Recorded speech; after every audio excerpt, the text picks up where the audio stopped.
Monsieur Éric Lejoindre, maire du 18e arrondissement pour Paris en commun. Merci Madame la maire, chers collègues. Beaucoup a déjà été dit sur cette nouvelle étape, cette étape supplémentaire d'une politique essentielle pour une grande ville comme Paris. Et donc je voulais commencer en rappelant le principe essentiel, et pour moi qui suis maire d'un grand arrondissement du nord-est parisien, je crois être bien placé pour en parler, le principe essentiel qui nous guide dans cette nouvelle étape de la proximité. Et en fait, ce principe, il est assez simple. Il faut assurer la proximité pour plus de démocratie locale et plus d'efficacité dans la mise en œuvre des politiques publiques, tout en assurant, en garantissant même, un principe essentiel, celui de l'unité de Paris, qui se traduit pour un arrondissement comme le 18e par quelque chose d'assez simple, la solidarité de Paris pour tous ses quartiers. C'est ça le principe de l'unité de Paris, c'est la solidarité de Paris pour tous ces quartiers, car qu'on habite un arrondissement très uniforme ou un arrondissement très divers, on est tout autant un Parisien ou une Parisienne, et c'est notre rôle de Conseil de Paris, c'est le rôle de la maire de Paris d'assurer cette unité.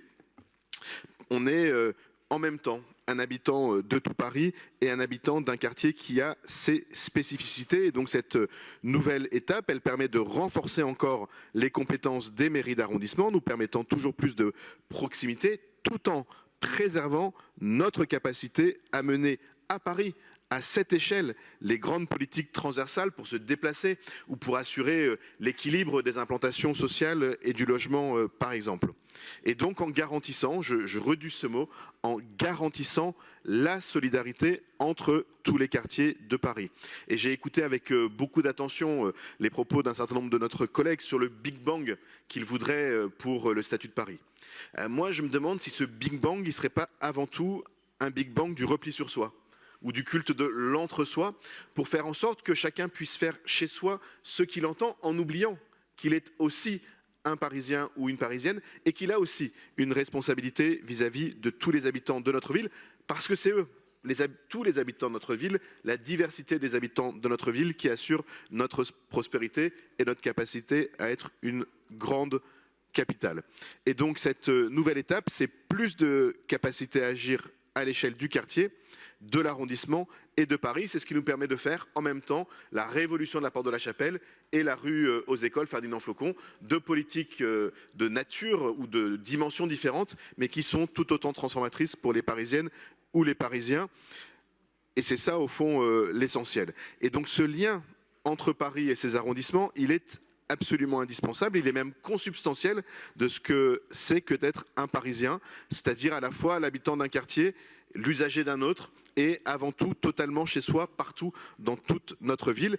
Et donc rompre ce lien, proposer de rompre ce lien, c'est démontrer qu'on n'a rien compris à ce qu'est notre ville, rien compris à son fonctionnement original, rien compris à notre façon de vivre notre ville ici à Paris. Et voilà pourquoi la proposition absurde de rompre le lien de légitimité entre les conseils d'arrondissement et le Conseil de Paris est non seulement, je le disais, absurde, elle est surtout dangereuse pour le bon fonctionnement du service public parisien, pour notre capacité à mener les politiques publiques à la bonne échelle, et désastreuse pour la vie démocratique à Paris. C'est un contresens dramatique pensé par ceux qui connaissent si mal Paris qu'ils veulent en détruire son équilibre institutionnel et démocratique.